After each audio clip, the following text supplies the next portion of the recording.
आज मैं गांधी जी का जो अस्पृश्यता अनटचेबिलिटी के खिलाफ जो संघर्ष था उसके जो भी डिटेल्स हैं कि क्या क्या था और किस ढंग की परेशानियां थीं और किस ढंग के फ़ायदे थे उसके, उन दोनों को रखने की कोशिश करूंगा। उनका एक तरह से इस अस्पृश्यता के बारे में सोच शुरू हो गई थी और ये महत्वपूर्ण है क्योंकि गांधी जी जब यहाँ के फ्रीडम स्ट्रगल में पार्टिसिपेट करना शुरू किया था, उससे पहले से वो अस्पृश्यता के सवाल को वो टेकअप कर रहे थे।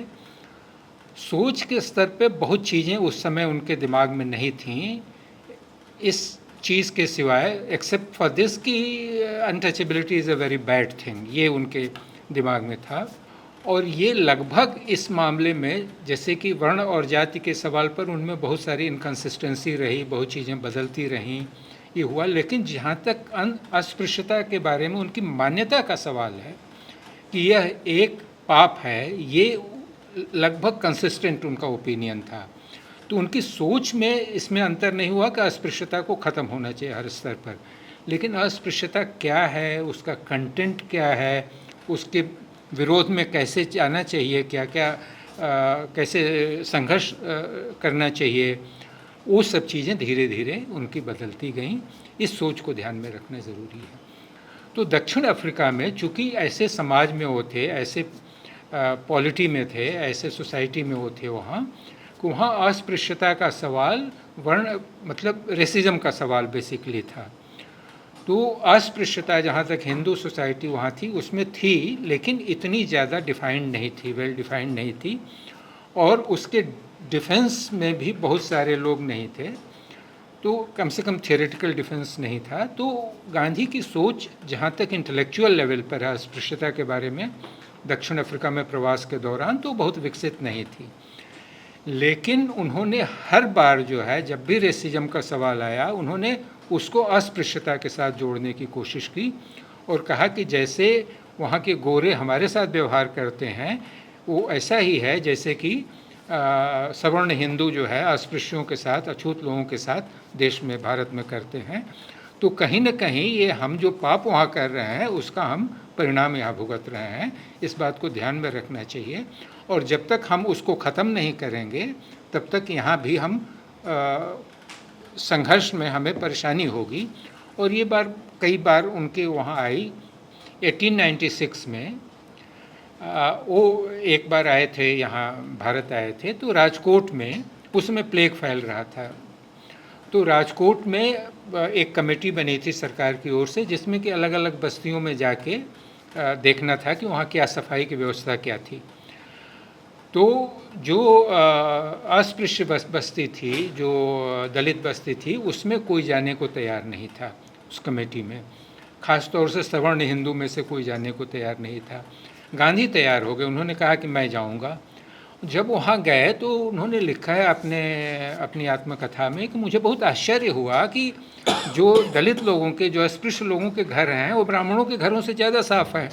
तो सफाई का जहाँ तक सवाल है तो ज़्यादा साफ़ है, वहाँ तो कोई गंदगी नहीं है, क्योंकि उनका बहुत सारी चीज़ें थी कि ब्राह्मणों के यहाँ एक पर्दा था, तो और घर में ही जो है टॉयलेट की व्यवस्था थी, तो उससे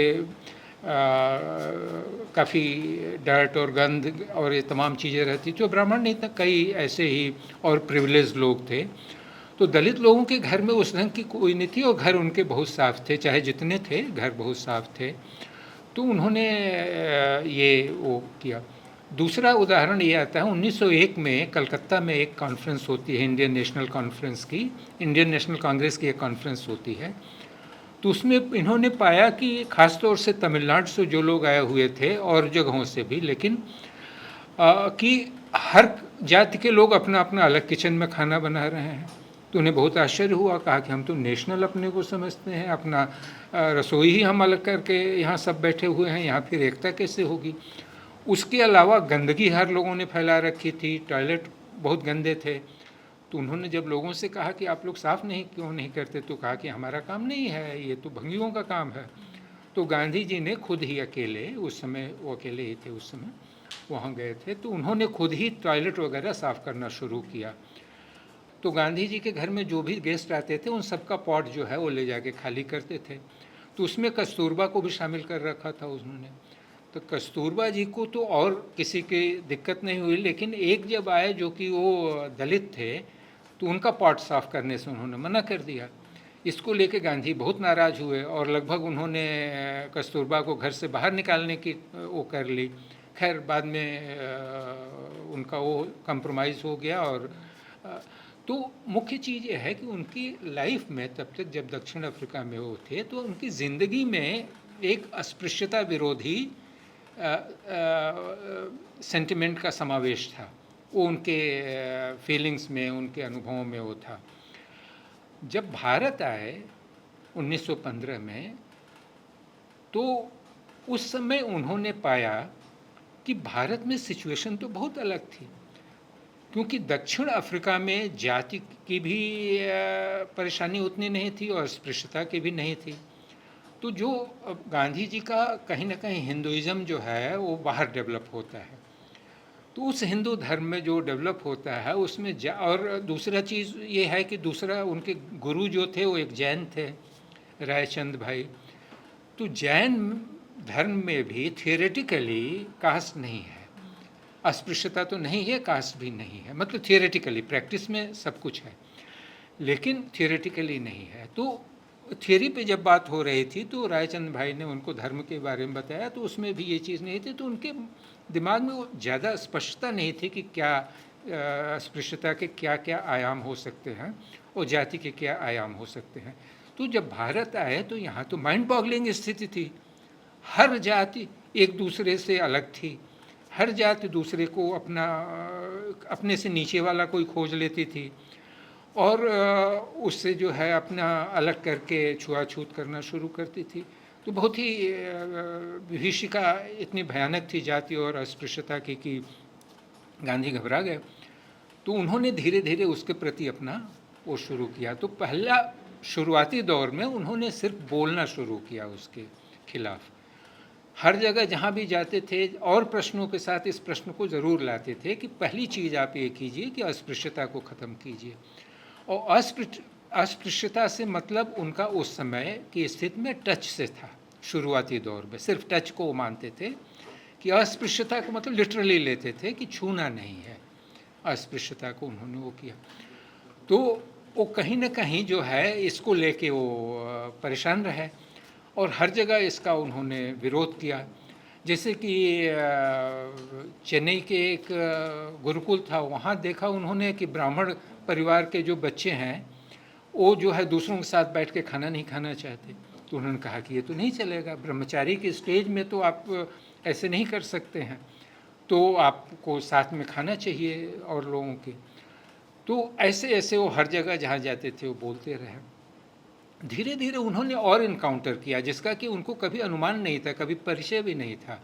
वो अस्पृश्यता को सिर्फ टच की बात मानते थे। लेकिन भारत में तो बहुत तरह की चीज़ें थी। जैसे केरल में गए वो, तो केरल में गए तो उन्होंने पाया कि अस्पृश्यता ही नहीं, अनअप्रोचेबिलिटी और इनविजिबिलिटी भी है।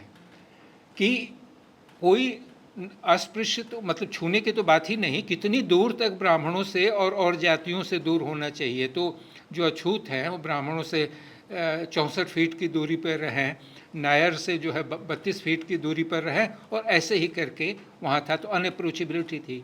और कुछ ऐसे लोग थे जिनको कि देखने से ही जो है छुआछूत लग जाती थी लोगों को।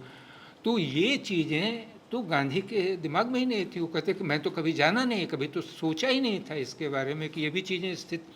तो ऐसे समय में उन्होंने अनटचेबिलिटी को एक हाइड्रा हेडेड मॉन्स्टर कहा। और टच से आगे की बात अब आ गई उनके दिमाग में कि टच तो छोटी बात है, इसको अब आगे के दौर पे सोचना चाहिए। और यही स्थिति तब हुई जबकि वैकम में जो आंदोलन शुरू होता है, तो आंदोलन तो गांधी जी के उससे पहले ही शुरू करने की बातचीत चल रही थी, क्योंकि वहाँ मंदिर है, उस मंदिर के पास की रोड से भी जिनको अस्पृश्य माना जाता था उनको नहीं जाने दिया जाता था। तो ये अनअप्रोचेबिलिटी का एक केस था, ये सिर्फ अनटच का केस नहीं था, अनटचेबिलिटी का नहीं था। तो उन्होंने कहा कि ये तो वहाँ जो आंदोलन चला उस रोड पे जाने के लिए आंदोलन चला। तो उस आंदोलन को जो वहाँ के नेता थे, इड़वा नेता एक माधवन थे, उसके अलावा नायर कम्युनिटी से भी नेता थे, कुछ ब्राह्मण कम्युनिटी से भी नेता थे, तो ऐसे लोग थे। उन्होंने कहा कि इसका विरोध किया जाना चाहिए। तो उन्होंने सोचा कि गांधी बहुत अस्पृश्यता विरोधी बातें कर रहे हैं और बड़े तब तक वो राष्ट्रीय नेता हो चुके थे। 1920 के आसपास की बात है। रॉलट एक्ट के खिलाफ उन्होंने आंदोलन किया। उसके अलावा कांग्रेस के मैनिफेस्टो में कांग्रेस का जो प्रोक्लेमेशन था उसमें लेके आए कि अनटचेबिलिटी का विरोध होना चाहिए 1920 में। तो लोगों ने उनको अप्रोच किया 1921 के आसपास, वो कहे कि हम 1921-22 में कि हम एक आंदोलन चलाना चाहते हैं। तो उस समय चूँकि असहयोग आंदोलन चल रहा था, नॉन कोऑपरेशन मूवमेंट, तो गांधी जी ने कहा कि अभी थोड़ा रुक जाइए, वैसे आप कर सकते हैं, उससे मुझे वो आपत्ति नहीं है, लेकिन अभी रुक जाइए। उनसे उस समय ये भी पूछा गया कि अब मंदिर प्रवेश का आंदोलन शुरू किया जाए, तो उससे भी उन्होंने कहा कि अभी नहीं शुरू कर, अभी जब तक अनटचेबिलिटी है तो मंदिर प्रवेश की बात नहीं करनी चाहिए, तो अभी इसके बारे में रुक जाते हैं। तो उन्होंने माधवन के साथ उनका डिस्कशन है, उसमें उन्होंने ये कहा। लेकिन 1924 तक आते आते उन्होंने कहा कि ये जो रोड पर न जाने की स्थिति है, इसके विरोध में हमें आंदोलन शुरू करना चाहिए। तो ये वो आंदोलन जो है, अब उन्होंने अपनी सहमति दे दी। तो एक बड़ा आंदोलन वैकम में शुरू होता है, त्रावणकोर राज्य में था वो, वहाँ शुरू होता है बहुत बड़ा आंदोलन, जो कि अस्पृश्यता और विरोधी आंदोलन था, जो कि नॉमिनल तौर पे और डे टू डे फंक्शनिंग के तौर पर भी, जितना भी उस समय डे टू डे संभव था, क्योंकि कम्युनिकेशन की प्रॉब्लम तो थी ही, उतना कम्युनिकेशन नहीं था जितना कि आज है, लेकिन गांधी से हर बात के, हर चीज़ों के बारे में राय ली जाती थी और उस समय जो है उनसे राय ली गई। अब इसमें कुछ महत्वपूर्ण चीज़ें हैं जिससे गांधी की सोच का पता चलता है कि कैसे वो इस आंदोलन को कंडक्ट करना चाहते थे। तो उसमें 2-3 बातें उन्होंने कहीं। पहली बात, और वो चीज़ें एक आप कह सकते हैं कि ऑब्जेक्शनेबल हो सकती हैं एक सिविल आंदोलन के तौर पे, कि अगर इसको सिविल आंदोलन माना जाए, सिविल सोसाइटी का आंदोलन माना जाए, तो वो तो लेकिन गांधी अस्पृश्यता विरोधी आंदोलन को एक हिंदू आंदोलन मानते थे। इसीलिए मैंने कहा कि वो दूसरी समस्या को डील कर रहे थे। वो अस्पृश्यता मतलब अस्पृश्यता के प्रश्न को डील कर रहे थे, जो कि मानते थे कि वो हिंदुइज्म में है और उसको जो है ख़त्म होना चाहिए, और धर्मों में जो अस्पृश्यता है वो उसका प्रभाव है, हिंदुइज्म का प्रभाव है, उनमें ओरिजिनल वो नहीं है, क्योंकि उसमें नहीं आती है। तो ये उनका मानना था। तो उन्होंने एक ये भी कहा कि चूँकि ये हिंदुइज्म का प्रभाव में अस्पृश्यता आती है, तो अस्पृश्यता विरोधी आंदोलन भी हिंदुइज्म के अंदर ही रहना चाहिए, इसमें नॉन हिंदू को पार्टिसिपेट नहीं करना चाहिए। तो पहली चीज़ ये थी गांधी की। दूसरी, उन्होंने कहा कि जो नॉन हिंदू हैं उनको पैसा भी कंट्रीब्यूट इसमें नहीं करना चाहिए और भी किसी तरह का सहयोग डायरेक्ट नहीं देना चाहिए। यहाँ तक कि जब सिख लोग अपना किचन वहाँ एक लगाना चाहते थे, तो गांधी ने कहा कि नहीं, इसका रसोई अपना लंगर लगाना चाहते थे, तो गांधी ने कहा कि नहीं, ये जो वहाँ के हिंदू हैं केरल के, सिर्फ उनके प्रेरोगेटिव है कि इस आंदोलन को चलाएं और उन्हीं को आप चलाने दीजिए। दूसरी बात यही। तीसरी बात उन्होंने कही, और ये भी इम्पॉर्टेंट है उनकी सोच को लेके, उन्होंने ये कहा, गांधी जी का मानना था कि हिंदुस्तानियों ने अपनी स्वतंत्रता खुद खोई है, अंग्रेज़ों ने उनकी स्वतंत्रता छीनी नहीं है। ये हम परतंत्र इसलिए हुए हैं क्योंकि उसमें हमारा योगदान है, हम उसके लिए उत्तरदायी हैं, नहीं तो 4 लाख और मैक्सिमम 6-8 लाख अंग्रेज़ मिल के 30 करोड़ हिंदुस्तानियों पर राज नहीं कर सकते थे। तो कहीं ना कहीं हमने सहयोग दिया है उन्हें जीतने में, हिंदुस्तान को जीतने में, और हिंदुस्तान को चलाने में भी हमारा ही सहयोग है। इसीलिए वो असहयोग की बात करते थे कि अगर हिंदुस्तानी अपना सहयोग खींच ले तो अंग्रेज़ों का राज आज ही ख़त्म हो जाएगा। तो उसको मानते थे कि हिंदुस्तानी उत्तरदायी हैं अपने परतंत्रता के लिए, अंग्रेज़ तो सिर्फ राज कर रहे हैं, लेकिन उत्तरदायी मुख्य रूप से हम हैं, हम मॉरली रिस्पॉन्सिबल हैं। लेकिन जहाँ तक अनटचेबिलिटी का सवाल है, तो उनका दूसरा, इसलिए दोनों अलग सोच थी इन दोनों पे उनकी। तो अनटचेबिलिटी के बारे में मानते हैं कि अनटचेबल्स रिस्पॉन्सिबल नहीं अपनी स्थिति के लिए, अपनी स्थिति के उनकी स्थिति के लिए सवर्ण हिंदू रिस्पॉन्सिबल हैं। तो ये बिल्कुल अलग धारणा है कि उनके अनटचेबल्स का सबऑर्डिनेट, इंडियंस के सबऑर्डिनेशन के लिए इंडियंस जिम्मेदार हैं, लेकिन अनटचेबल्स के सबऑर्डिनेशन के लिए अनटचेबल्स जिम्मेदार नहीं हैं, कास्ट हिंदूज जिम्मेदार हैं। तो ये मानना था उनका कि कास्ट हिंदू जिम्मेदार हैं। तो अब जो जिम्मेदार है वही तो उसको रिमूव करने की कोशिश करेगा। मैं उनकी लॉजिक की, उनके तर्क की बात करता हूँ।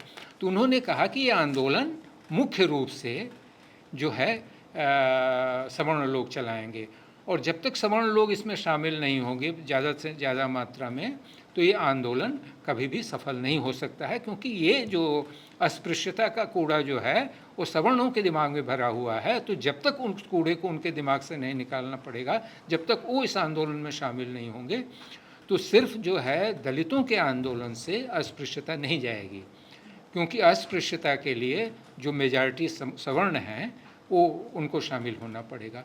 तो ये तीन चीज़ें उनके उसमें थीं आई।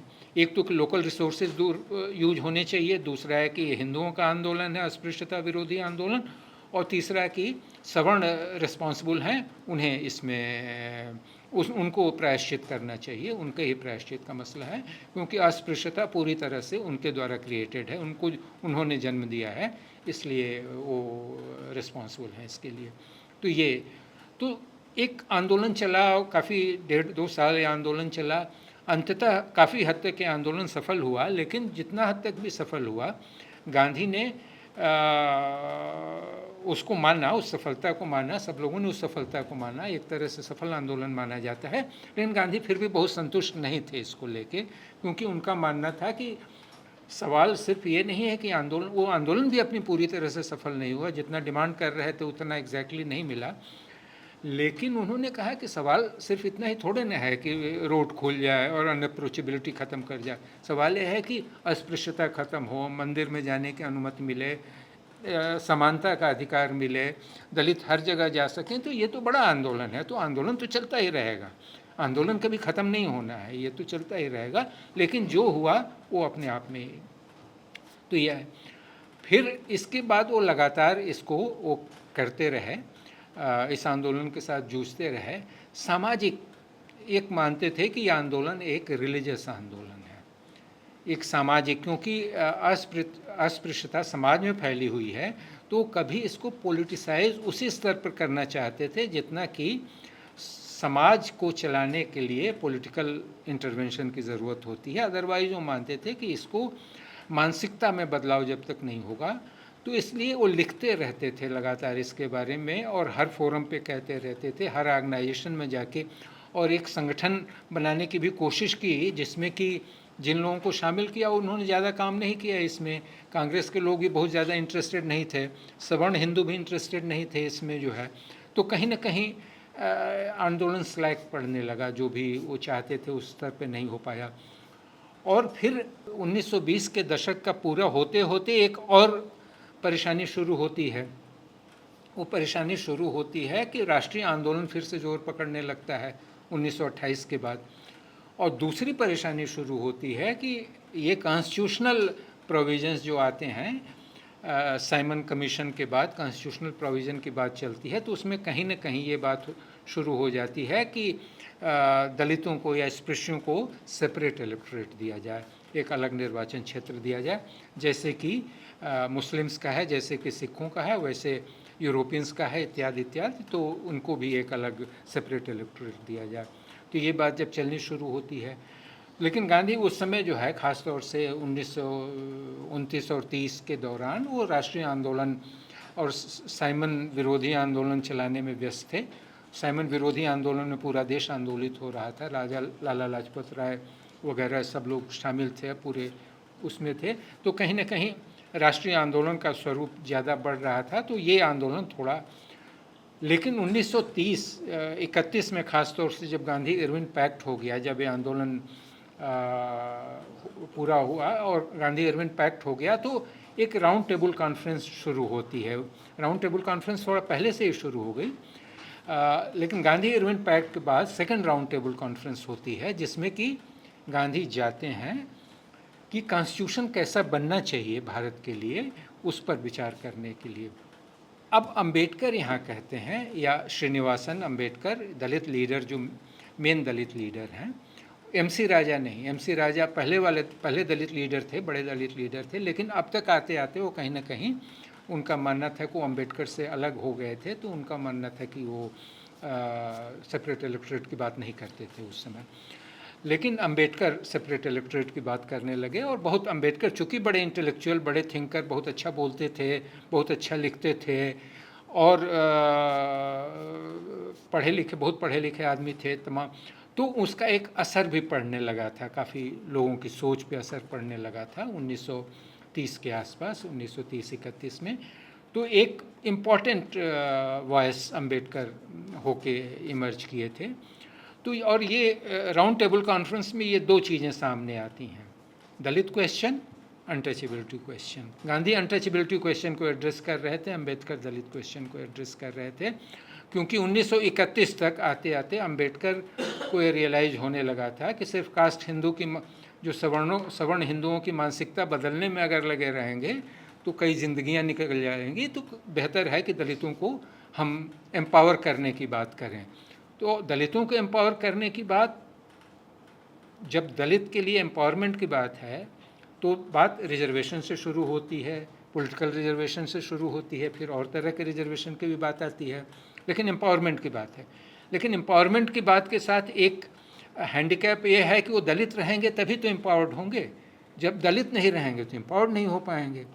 गांधी उस समय तक आरक्षण में विश्वास नहीं करते थे, खासतौर से दलितों का आरक्षण में विश्वास नहीं करते। तो उनका मानना है कि दलित लोगों को, या जो अभी अस्पृश्य लोग हैं, उनको इक्वलिटी के लेवल पे आना चाहिए, ओपन फील्ड में कम्पीट करना चाहिए और जीतना चाहिए, तब उनका कल्याण हो पाएगा।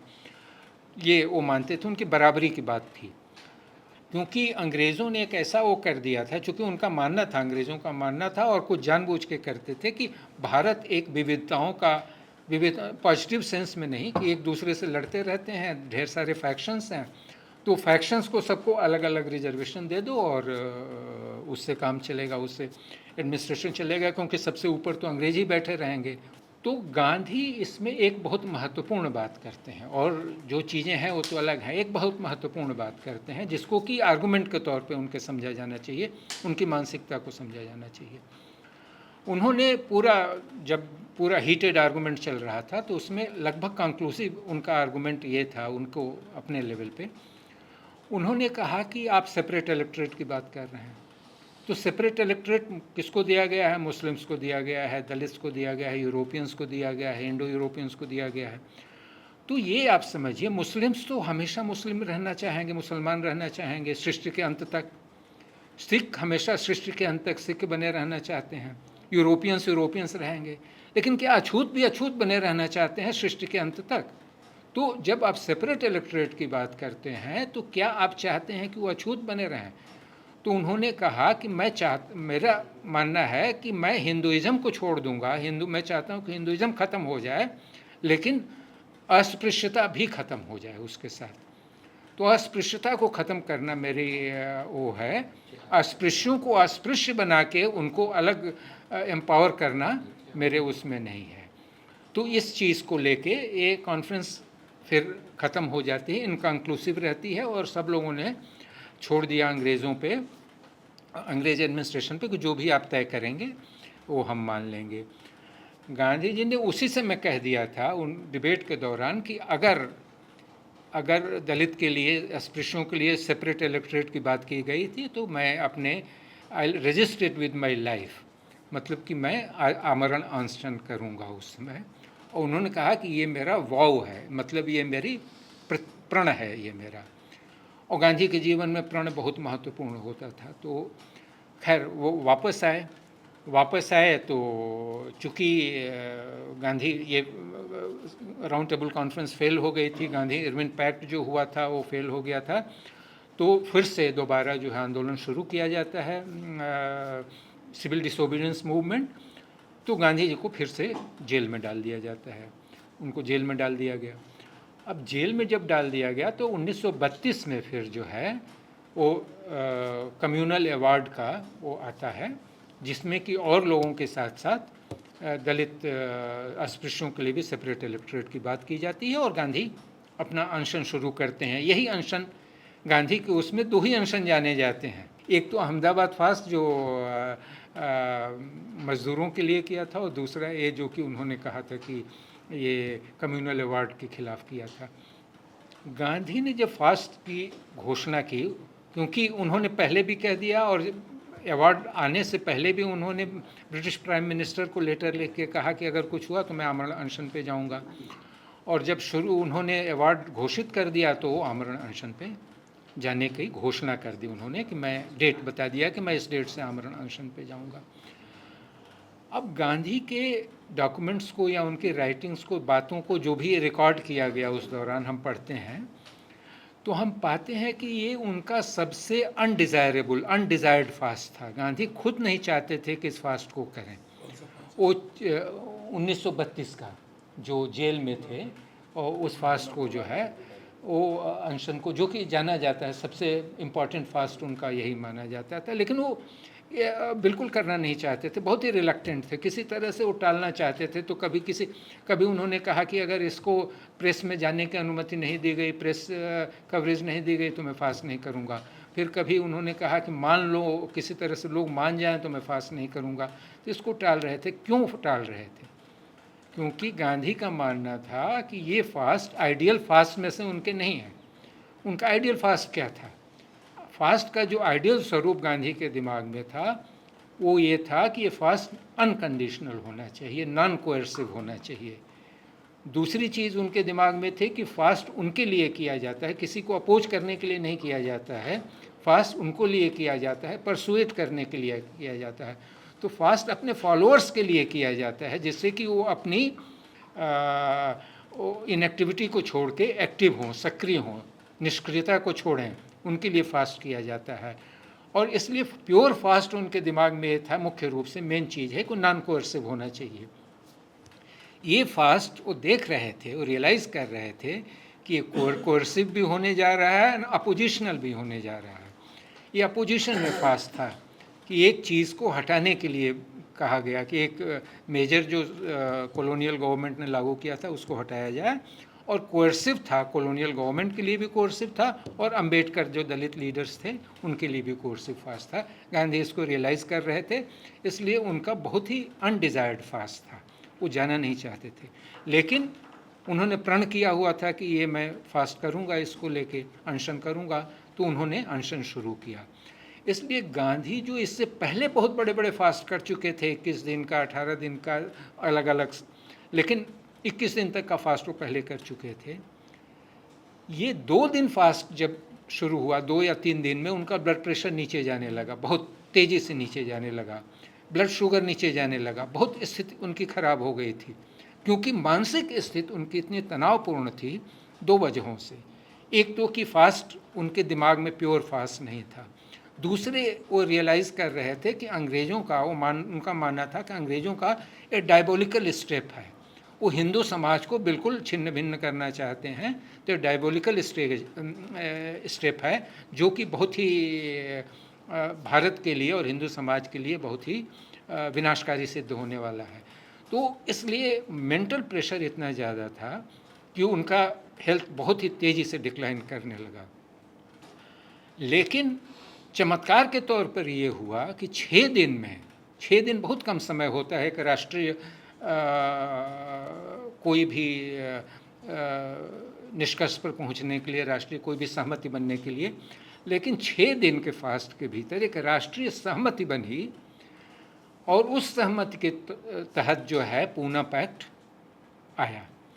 राष्ट्रीय सहमति बनी, पूरा सब लोग, सारे लीडर्स, किसी उस समय कोई भी अपोजिशन वॉइस नहीं थी, माने मेजर अपोजिशन वॉइस नहीं थी इस पैक्ट को लेके, और सबने माना।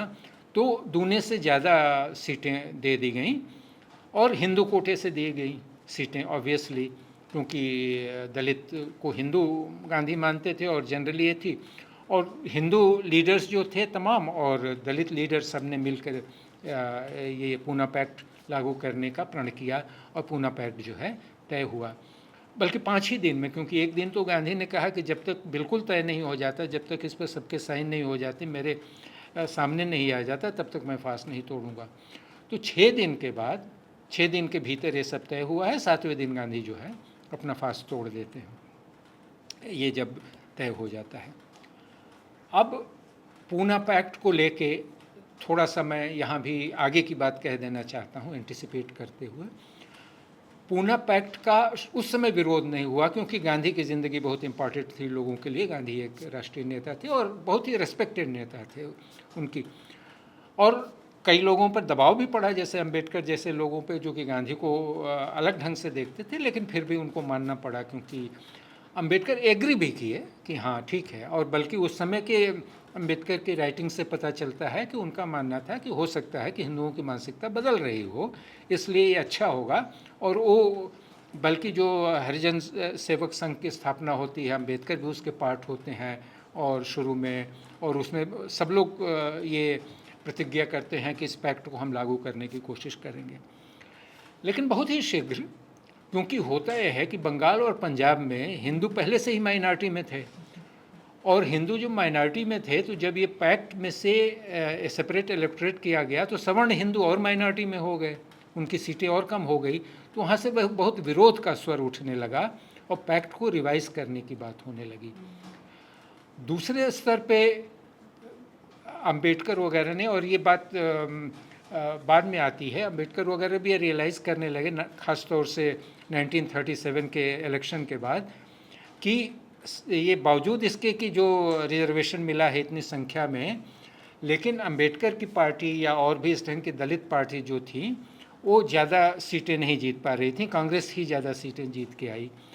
तो उन्हें लगने लगा कि सेपरेट इलेक्टोरेट नहीं है, इसलिए उनको सीट नहीं मिल रही है। तो वो कह रहे थे कि सेपरेट इलेक्टोरेट का जो एलिमेंट है उसमें, क्योंकि ये 2 लेवल का पैक्ट में 2 लेवल के चुनाव होने थे। प्राइमरी इलेक्शन में सेपरेट इलेक्टोरेट था, जिसमें सिर्फ दलित ही दलित का चयन करते थे, और जो 4 या 3 या 4 जो लोग आते थे चयनित होकर ऊपर, उनमें फिर जनरल इलेक्टोरेट से उनको जीतना होता था। तो ये 2 लेवल पे था। तो अंबेडकर चाहते थे कि सेपरेट इलेक्टोरेट के उसको ज़्यादा और स्ट्रेंथन किया जाए। और बंगाल और पंजाब के नेता बहुत जोर डाल रहे थे गांधी पर, महाराष्ट्र में भी और जगहों पर भी बहुत जोर डाल रहे थे कि पूना पैक्ट को खारिज दीजिए, क्योंकि दलितों को बहुत सीटें दे दी गई थी, इतनी सीटों की ज़रूरत नहीं थी। तो अब यहाँ हम देखते हैं कि गांधी बावजूद इसके कि उनका मुख्य ध्येय था अस्पृश्यता प्रश्न, जिसमें कि रिजर्वेशन शामिल नहीं था, लेकिन वो दलित प्रश्न जिसमें कि रिजर्वेशन शामिल था, उसको उसके सपोर्ट में वो खड़े होते हैं और कहते हैं कि ये पैक्ट चेंज नहीं हो सकता, क्योंकि पैक्ट को सब लोगों ने वो किया है, एक नेशनल कंसेंसस बना था इस पैक्ट के लिए। तो जब तक एक नेशनल कंसेंसस नहीं होगा इसके विरोध में, इसको बदलने के लिए, तब तक ये पैक्ट चेंज नहीं होगा, और ये पैक्ट चेंज नहीं हो सकता, जैसे होगा वैसे ही चलेगा ये पैक्ट। तो पूरा बहुत ही स्ट्रांग स्टैंड लेते हैं कि ये पैक्ट चेंज नहीं हो सकता। दूसरा वो ये कहते हैं कि अगर आप मानते हैं कि अस्पृश्य भी हिंदू ही हैं, अगर दलित भी हिंदू ही हैं, तो क्या फ़र्क पड़ता है कि दलित के पास सीट रहे या सवर्ण के पास सीट रहे, वो तो हिंदू ही हैं, हिंदू सीट है तो कोई भी रहे। तो उन्होंने कहा कि फिर तो आर्गूमेंट बनता नहीं कि सवर्णों की सीट कम हो गई, क्योंकि हिंदुओं की सीट तो बरकरार ही है, जितनी थी उतनी ही रही है। तो उन्होंने बिल्कुल इसको मना कर दिया। पूना पैक्ट के बाद और फास्ट के दौरान आप पाते हैं कि उससे कुछ पहले से ही गांधी ने 2-3 चीज़ें और की थी। उन्हें एक चीज़ ये किया कि एक तो हरिजन शब्द का निर्माण किया, क्योंकि उनका मानना था, उन्होंने दलित शब्द के साथ भी एक एक्सपेरिमेंट किया, क्योंकि उनका कहना था स्वामी श्रद्धानंद इसको दलित शब्द का इस्तेमाल करते हैं। अच्छा, बाय द वे, गांधी उससे पहले तक ज़्यादातर दलित उसको जो है अछूती कहते थे, अस्पृश्य कहते थे, उसी या कास्ट टर्म का प्रयोग करते थे, लेकिन उसको लेकर बहुत आपत्तियां आने लगीं। तो उन्होंने कहा कि फिर हम स्वामी श्रद्धानंद के शब्द को ले सकते हैं जिसमें दलित कहा गया है, तो उन्होंने दलित शब्द का प्रयोग कुछ समय तक किया।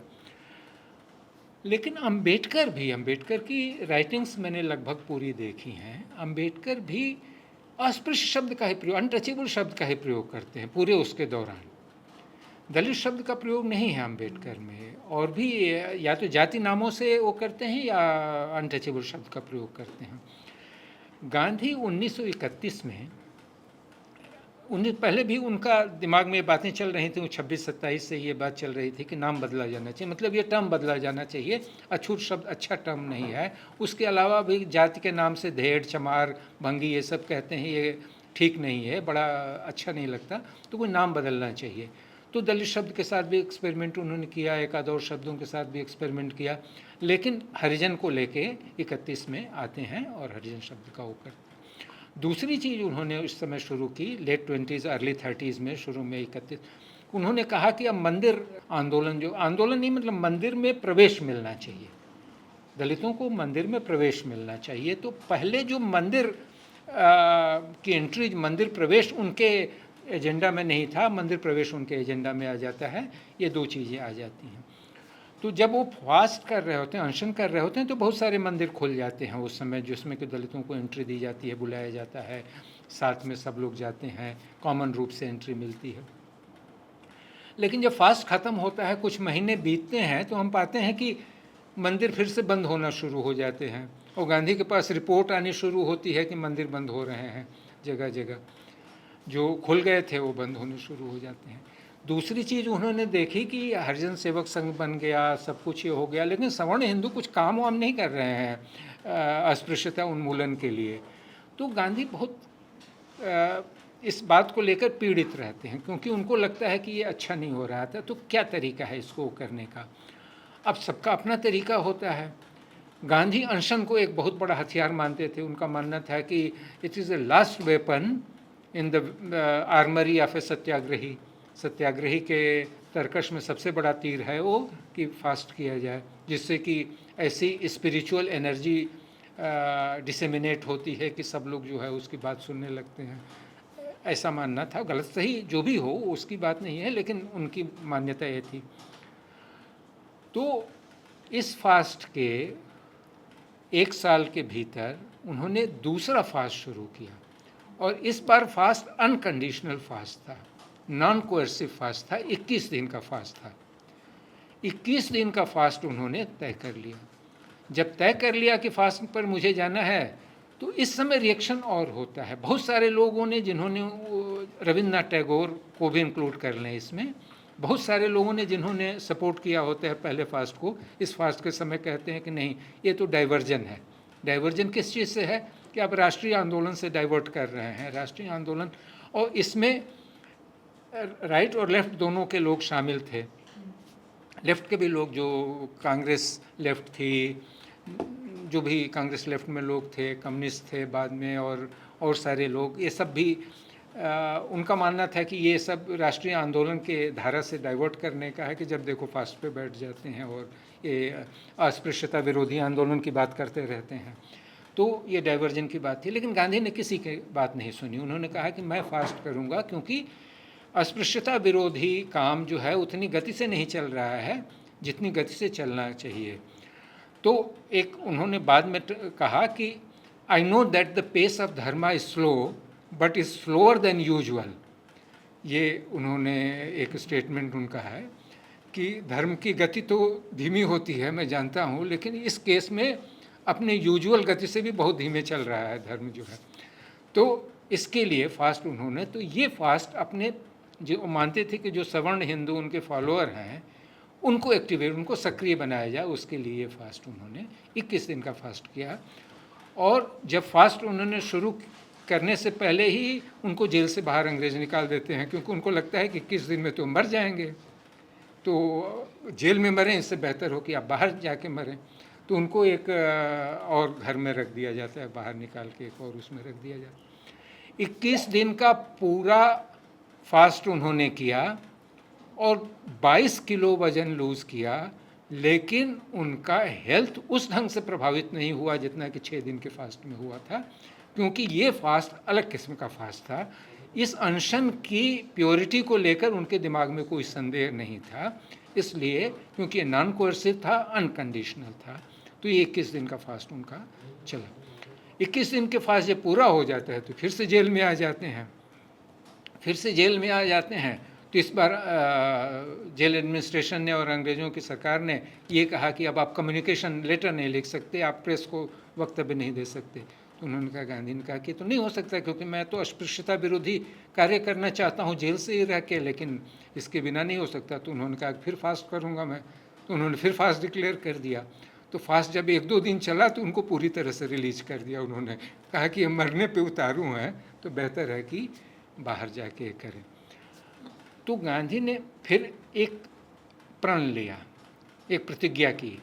प्रतिज्ञा ये की कि जब तक मेरी अवधि जेल की जो टर्म था 1934 तक, जब तक अगस्त 1934 तक का टर्म मेरा ख़त्म नहीं होता है, मैं राष्ट्रीय आंदोलन की बात नहीं करूँगा। मैं सिर्फ अस्पृश्यता विरोधी आंदोलन में रहूँगा। और इसीलिए इस फास्ट के 3 या 4 महीने के बाद ही वो एक नवंबर 1933 में एक 9 महीने का टूर शुरू करते हैं, पूरे देश का टूर करते हैं, जो कि अस्पृश्यता विरोधी आंदोलन है। और इसमें उनका मानना है कि सबसे महत्वपूर्ण जो स्थिति है सवर्णों को समझाने की है, पूरे देश में सवर्णों को समझाने की है कि आप अस्पृश्यता छोड़ें। तो ये काम मेरा बस इसलिए है क्योंकि मैं चाहता हूँ कि लोग, तो 9 महीने तक वो हर देश के हर कोने में गए, लोगों से बात करते रहे। और इसका भी, इस टूर का भी राइट और लेफ्ट दोनों ओर से विरोध किया गया। जो ऑर्थोडॉक्स हिंदू थे उन्होंने गांधी पर आक्रमण करने शुरू किए। कम ही संख्या में आक्रमण हुए, लेकिन क्योंकि जितना बड़ा टूर था और जितने लोग पार्टिसिपेट करते थे तो आक्रमण कम हुए, लेकिन हुए। जहाँ भी जाते थे लोग विरोध करते थे, 2-4 लोग, मतलब 10 लोग जो भी मिल के विरोध करते थे। फिर बिहार गए तो बिहार में उनके काफिले पे आक्रमण होता है, तो लड़ाई चलती गई, मतलब कुछ फिजिकल फाइट भी होती है गांधी के फॉलोअर्स और विरोधियों के बीच में। पूना में उनके कार पे बम फेंका गया, उनको किसी और कार पे लग गया तो उनको चोट नहीं आई। तो एक राइट की ओर से अपोजिशन बहुत ज़्यादा था, लेफ्ट की ओर से भी अपोजिशन था, क्योंकि ये रिपोर्ट किया गया गांधी को कि नेहरू ने ये कहा है कि कांग्रेस के लोग जो हैं उनको पार्टिसिपेट नहीं करना चाहिए, क्योंकि ये राष्ट्रवादी आंदोलन से अलग करने का एक तरीका है, मतलब एक अलग धारा में ले जाने की बात है। और उसके अलावा और लेफ़्ट के लोगों ने भी, जो कांग्रेस लेफ़्ट के लोग थे, उन्होंने गांधी को पत्र भी लिखा, क्रिटिसाइज़ भी किया। और लेफ़्ट के जो कांग्रेस के बाहर का लेफ़्ट था वो तो क्रिटिकल था ही, गांधी का हर लेवल पर क्रिटिकल था। लेकिन गांधी के जो पक्ष में भी लेफ़्ट था, कांग्रेस लेफ़्ट जो था, वो भी क्रिटिकल थे, क्योंकि ये उनका मानना था कि ये नेशनलिस्ट मूवमेंट से, फ्रीडम स्ट्रगल से हटाता है, डाइवर्जन एक है। गांधी ने किसी की बात नहीं सुनी, वो इसी मामले में लगे रहे और पूरे देश में घूमे और हज़ारों लाखों की संख्या में लोग उनके साथ जुड़ते गए। उन्होंने हर जगह यही बात कहने की कोशिश की। ये कोई ज़रूरी नहीं कि सारे लोग जो उनकी मीटिंग में आते थे इसलिए आते थे कि वो अस्पृश्यता विरोध के पक्ष में खड़े होते हैं, लेकिन कहीं न कहीं इसका एक असर पड़ता रहा। 1934 में हम पाते हैं कि गांधी का ये अस्पृश्यता विरोधी आंदोलन अपने पीक पर पहुंच गया, क्लाइमेक्स पे पहुंच गया। इसलिए जब ये ख़त्म होता है ये, तो उसके बाद भी एक फास्ट करते हैं। वो फास्ट वो 7 दिन का, वो इसलिए कि उनके फॉलोअर्स ने जो विरोधियों की पिटाई की थी वो उसको गलत मानते थे कि ये नहीं होना चाहिए, ये हिंसा है, तो हिंसा के विरोध में रहना चाहिए, तो इसलिए वो किया। तो 1934 के बाद हम पाते हैं कि कहीं ना कहीं एक गांधी का दिशा थोड़ी बदलनी शुरू होती है। पहली चीज़, गांधी वैसे ही मंदिर में नहीं जाते थे, मंदिर में जाने के वो पक्षधर नहीं थे। दूसरी चीज़, एक हिंदुस्तान में आने के बाद उन्होंने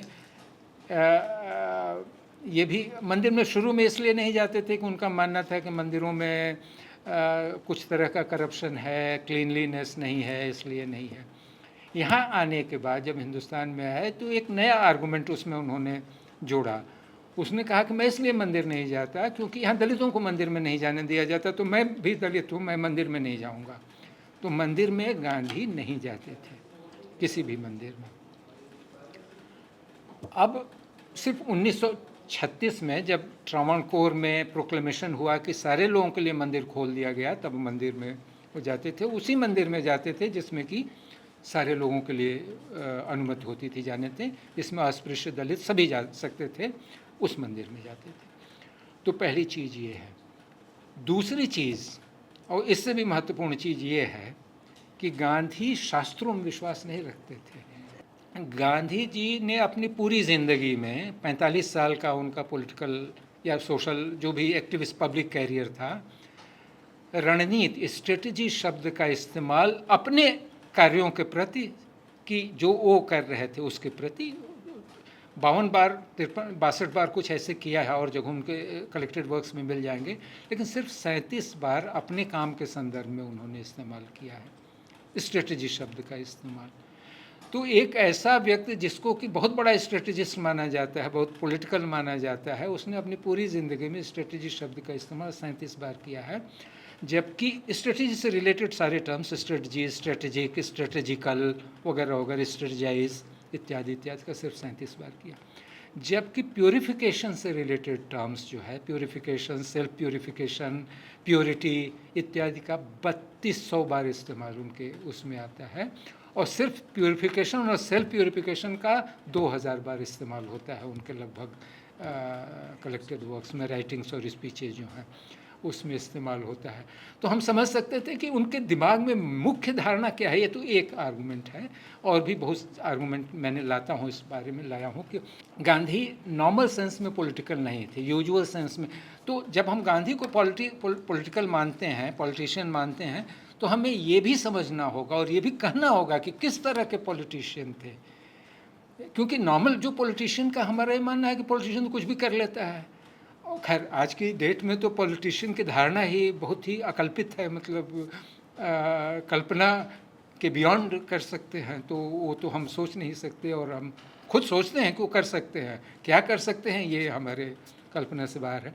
तो हमें गांधी को इस नज़रिए से देखना पड़ेगा। ऐसे और बहुत सी चीज़ें हैं जिसमें कि, क्योंकि गांधी ने सारी, भिखू पारेख कहते हैं, बार बार कहते हैं कि गांधी ने हिंदू कन्वेंशनल हिंदुइज़्म की सारी कैटेगरीज को बदल दिया था।